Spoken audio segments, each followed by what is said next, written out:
Página mediúnica do Espírito Marta, psicografada pelo médium Marcel Mariano em 29 de julho de 2021, Juazeiro, Bahia, Brasil.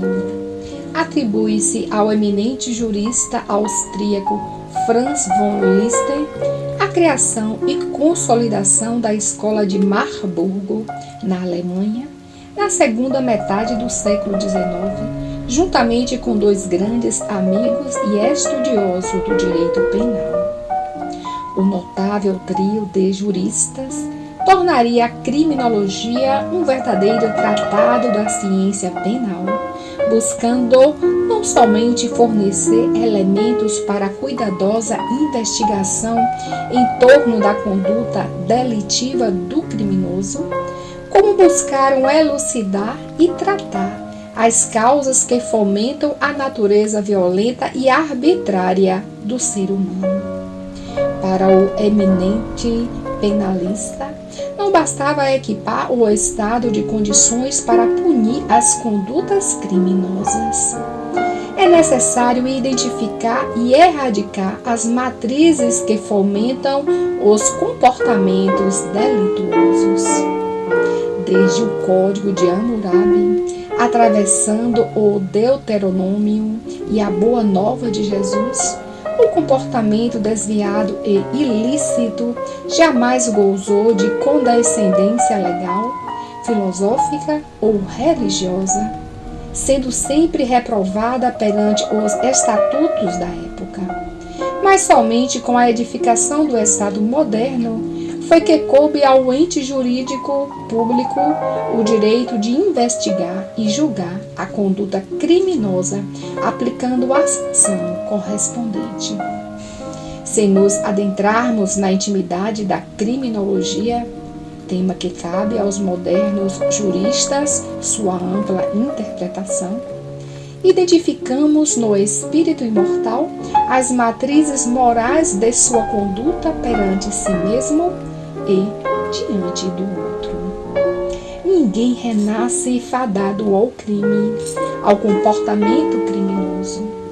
A alma volve ao corpo para o desiderato impostergável da evolução contínua, que se dá no sentido moral e intelectual, tendo sua programação de vida esculpida na consciência pela lei de causa e efeito. Seus atos pretéritos geram fatores que respondem por sua atual situação de desgraça ou de ventura.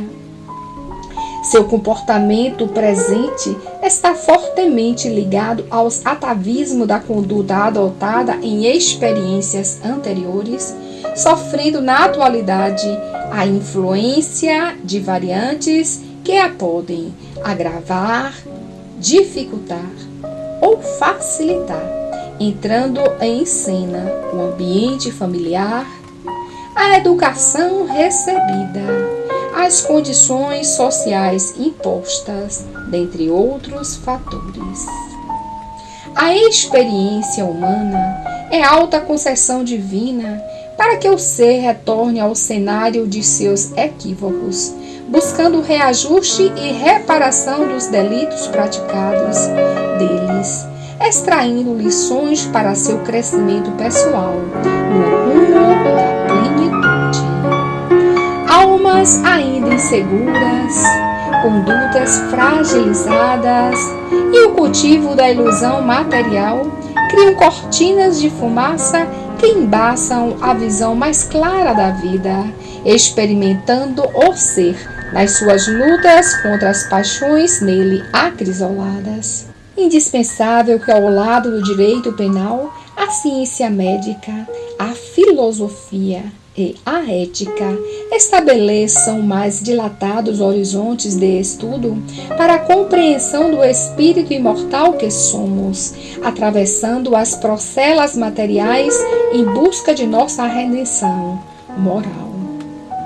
O erro no campo ético não é resultado da fatalidade, e sim do livre arbítrio mal utilizado, sofrendo no plataforma legal a reprovação própria de cada povo e de sua cultura jurídica.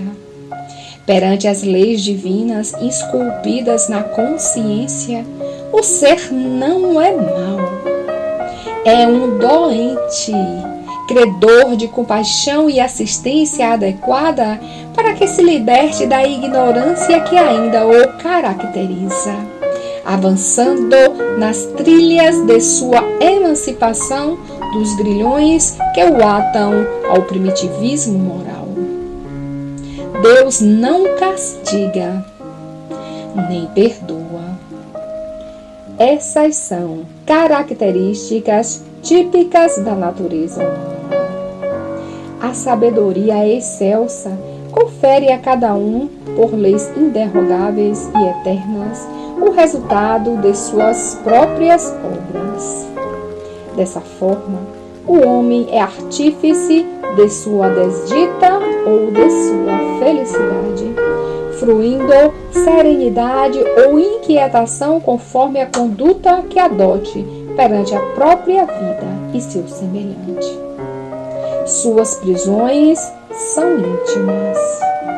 Torna-se prisioneiro e carcereiro de si mesmo, até que se resolva por conferir-se um habeas spiritus para suas tolices no imenso terreno dos relacionamentos. Sabendo de tudo isso, por conhecer intimamente cada ovelha de seu imenso aprisco, Jesus jamais julgou. Conhecia a sombra de cada um e procurou ofertar luzes que libertassem o ser da prisão das más inclinações. Sempre manteve tolerância a zero para com a hipocrisia, convivendo com os hipócritas a quem auxiliou no esclarecimento oportuno. Sabia e sabe como separar o doente da doença.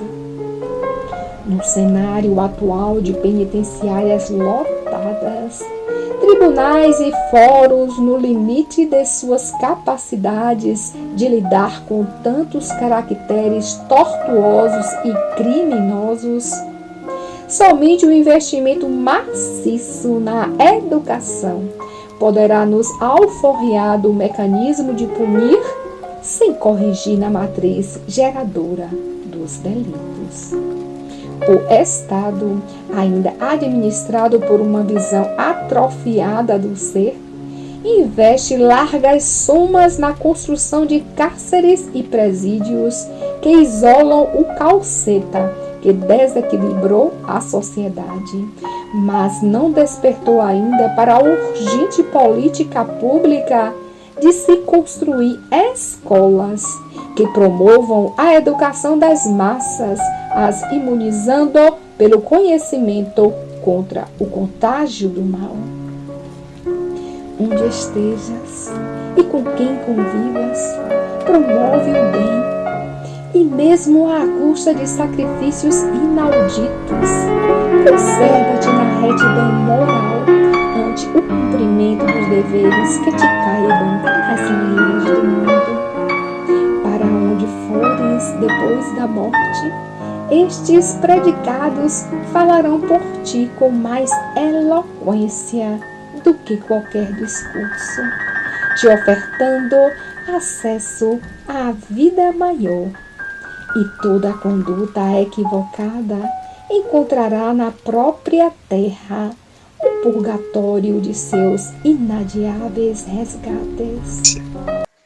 Porque todos estamos, sem exceção, lamentando as mortes, e as famílias atingidas muito mais. Mas nós lamentamos as mortes porque não compreendemos ainda, pelo nosso nível de consciência, o que é a morte. Não há morte, ninguém pode mais morrer.